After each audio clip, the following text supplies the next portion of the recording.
2025 সালের এসএসসি পরীক্ষার্থীরা তোমাদের রসায়ন পরীক্ষা নিয়ে দারুণ একটি সুখবর। শুধু তোমাদের রসায়ন পরীক্ষাটা না, তোমাদের সায়েন্সের গ্রুপে যে সাবজেক্টগুলো রয়েছে সেসব সাবজেক্টে কিন্তু বেশিরভাগ শিক্ষার্থীরা পাবে A+।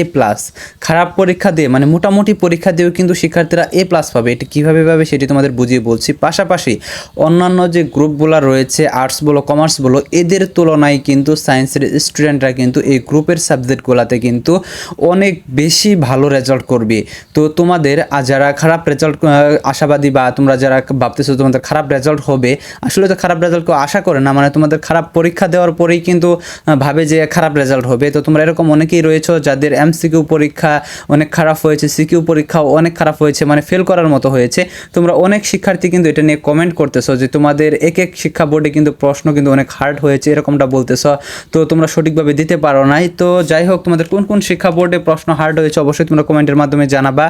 এবং তোমরা যেসব শিক্ষার্থীরা রয়েছে তোমাদের ওই ধরনের শিক্ষার্থীদের জন্য যাদের পরীক্ষা অনেক বেশি খারাপ হয়েছে, যারা MCQতে 2-1 নম্বরের জন্য ফেল করবে, তাদের জন্য কিন্তু খুবই গুরুত্বপূর্ণ তথ্য থাকবে আজকে এই ভিডিওতে। তো তোমরা অবশ্যই প্রথম থেকে শেষ পর্যন্ত দেখতে থাকো এবং আমাদের চ্যানেলটি যারা এখনও সাবস্ক্রাইব করো নাই, শিক্ষা সম্পর্কিত সকল তথ্য, তোমাদের SSC পরীক্ষা সম্পর্কিত সকল ধরনের টিপস, পাশাপাশি পরীক্ষার সাজেশন এবং তোমাদের পরীক্ষার পর তোমাদের কলেজে ভর্তির সময় কখন কি প্রয়োজন হবে যেটা আমাদের চ্যানেল থেকে তোমরা পেয়ে যাবা। কাজেই আমাদের চ্যানেলটি সাবস্ক্রাইব করে রাখো এবং পাশে থাকা বেল আইকনটি বাজিয়ে দিয়ে রাখো যাতে নতুন ভিডিও আপলোড করার সাথে সাথেই সেটি তোমাদের নোটিফিকেশনে চলে যায়। সো আমরা মূল বিষয়ে চলে আসি। তো এখন বিষয় হচ্ছে, তোমরা কিন্তু পদার্থবিজ্ঞান পরীক্ষার পর আজকে রসায়ন পরীক্ষাটা দিয়েছ। তো এখন তোমাদের সায়েন্সের গ্রুপের যে সাবজেক্টগুলো রয়েছে, পদার্থবিজ্ঞান বলো, রসায়ন বলো, জীববিজ্ঞান বলো, উচ্চতর গণিত বলো বা কৃষি শিক্ষা বলো, এই যে তোমাদের সাবজেক্টগুলো রয়েছে, এই সাবজেক্টগুলোতে কিন্তু তোমাদের শিক্ষার্থীরা কিন্তু বেশিরভাগ শিক্ষার্থীরা A+ পাবে। কিসের জন্য A+ পাবে তোমাদের আসলে বিষয়টি প্রথমে একটু ক্লিয়ার করে নেই। দেখো, তোমাদের যেসব শিক্ষার্থীরা সায়েন্সে রয়েছে তাদের যে সায়েন্সের গ্রুপের সাবজেক্টগুলোতে যে নাম্বার বন্টনটা সেটা তোমাদের আগে দেখিয়ে দিই। যে তোমরা দেখো যে তোমাদের নাম্বার কত নম্বরের মধ্যে পরীক্ষা হয়, 75 নম্বরের মধ্যে পরীক্ষা হয় এবং 25 নম্বর তোমাদের কি থাকে, 25 নম্বর হচ্ছে তোমাদের প্র্যাকটিক্যাল নাম্বার। এখন তোমাদের এই 75 নাম্বারের মধ্যে 50 নাম্বার হচ্ছে তোমাদের CQ এবং 25 নাম্বার হচ্ছে তোমাদের MCQ। তো MCQতে প্রত্যেকটা শিক্ষার্থী যারা মোটামুটি পরীক্ষা দিয়েছে তাদের 20-এর মতো থাকবে, মানে MCQতে তাদের 20-এর মতো তোমাদের অ্যান্সার কারেক্ট করা থাকবে, 20, 19, 18 এরকম। এর চেয়ে কিন্তু কম আসার কথা না যারা মোটামুটি পরীক্ষা দিয়েছে। আর যারা ভালো পরীক্ষা দিয়েছে তাদের তো 24, 25, 23 এরকম থাকবে। তো যারা মোটামুটি পরীক্ষা দিয়েছো যে 18, 19, 20 MCQতে পাবা, তাদের কথা বলি।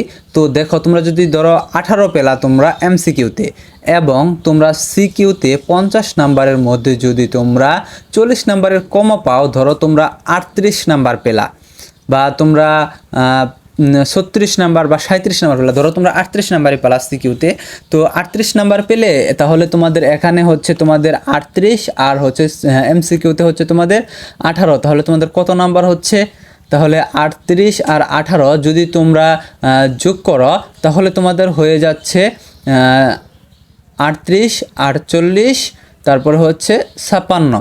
তো 56 নাম্বার। এখন এই 56 নাম্বার তোমরা 70-এর মধ্যে 56 নাম্বার পাচ্ছ। তাহলে দেখো বিষয়টা হিসাব করে, তাহলে তোমাদের A+ পেতে বাকি কত নাম্বারের প্রয়োজন রয়েছে, A+ পেতে তোমাদের বাকি নাম্বারের প্রয়োজন রয়েছে 24 নাম্বার। তো তোমাদের প্র্যাকটিক্যাল খাতায় যেহেতু তোমাদের 25 নাম্বারের পরীক্ষা, সেখানে কিন্তু তোমাদের বেশিরভাগ শিক্ষার্থীকে 24 নাম্বার দেওয়া হবে। আর যারা ভালো স্টুডেন্ট তাদেরকে কিন্তু 25-এ 25 নাম্বার দেওয়া হয়। এটা কিন্তু তোমাদের স্কুলের টিচাররাই কিন্তু নাম্বারটা দিয়ে থাকে তোমাদের পরীক্ষার কেন্দ্রে। এটা নিয়ে তোমাদের টেনশন করার কোনো কারণ নেই। তো তাহলে দেখো, তোমরা এত কম নাম্বার তুলেও কিন্তু তোমরা A+ পাচ্ছ, তোমাদের 81 নাম্বার হয়ে যাচ্ছে। অথচ অন্য গ্রুপের যেসব শিক্ষার্থীরা রয়েছে তারা কিন্তু এত ভালো করে লেখার পরও, মানে ফুলফিল লেখার পরও ভালো রেজাল্ট কিন্তু তারা আশা করতে পারে না। কিসের জন্য? এই যে তোমাদের প্র্যাকটিক্যাল রয়েছে, ওদের তো প্র্যাকটিক্যাল নেই। এই প্র্যাকটিক্যাল বিষয়ের জন্য কিন্তু প্রত্যেকটা শিক্ষার্থী কিন্তু দেখা যাবে সায়েন্সে যারা রয়েছে তারা কিন্তু মোটামুটি ভালো রেজাল্ট করে ফেলবে। আর তোমরা যারা পরীক্ষায় খারাপ করেছো তাদের কথা বলি, যে তোমাদের এমসিকিউ পরীক্ষা রয়েছে, তোমাদের সিকিউতে তোমরা ভালো করেছো কিন্তু এমসিকিউতে খারাপ করেছো, অথবা এমসিকিউ সিকিউ দুইটাতেই তোমরা খারাপ করেছো, তাদের কথা বলছি প্রথমে। তো তোমরা শিক্ষার্থীরা তোমাদের এমসিকিউতে খারাপ করে থাকলে সেক্ষেত্রে কিন্তু তোমরা লক্ষ্য করবা যে তোমাদের পাস নাম্বার কততে, তোমাদের 25টা যেহেতু এমসিকিউ, সেখানে তোমাদের পাস নাম্বার হচ্ছে তোমাদের 8। তো সেখানে তোমরা যদি 7 পাও, যদি 5 পাও, যদি 6 পাও, সেক্ষেত্রে তোমাদের পাস করে দেওয়ার সিস্টেমটা আছে কি না? সেক্ষেত্রে তোমাদের পাস করে দেওয়ার আসলে কোনো সিস্টেম নেই, কারণ এমসিকিউ খাতাটা তোমাদের দেখা হয় ওএমআর মেশিনের মাধ্যমে।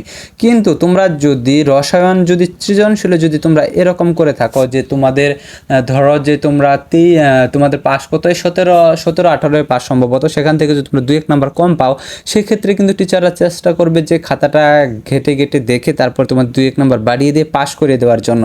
তো তোমরা মোটামুটি 3টা সৃজনশীল লিখে আসলেই কিন্তু তোমরা কিন্তু পাস করতে পারবা, কারণ তোমার 30 নাম্বার অ্যান্সার হবে। সেখানে তোমরা যদি 8 করেও পাও তাহলে দেখো 3-8 24 নাম্বার, যদি তোমরা 6 করে পাও তারপরেও 3-6 18 নাম্বার, তারপরে তোমাদের 5 নাম্বার দেখো চলে আসতেছে। বিষয়টা কিন্তু খুবই ইজি একটা ব্যাপার। কাজেই তোমাদের অবশ্যই উচিত হবে এই সৃজনশীলগুলো তোমরা কমন পড়ুক বা না পড়ুক, তোমরা ফুল সৃজনশীল অ্যান্সার করে আসবা, যাতে টিচারদের নাম্বার দেওয়ার মতো একটা জায়গা থাকে, যাতে টিচাররা চাইলে ইচ্ছা করলে যাতে তোমাদের নাম্বার দিয়ে পাস করিয়ে দিতে পারে।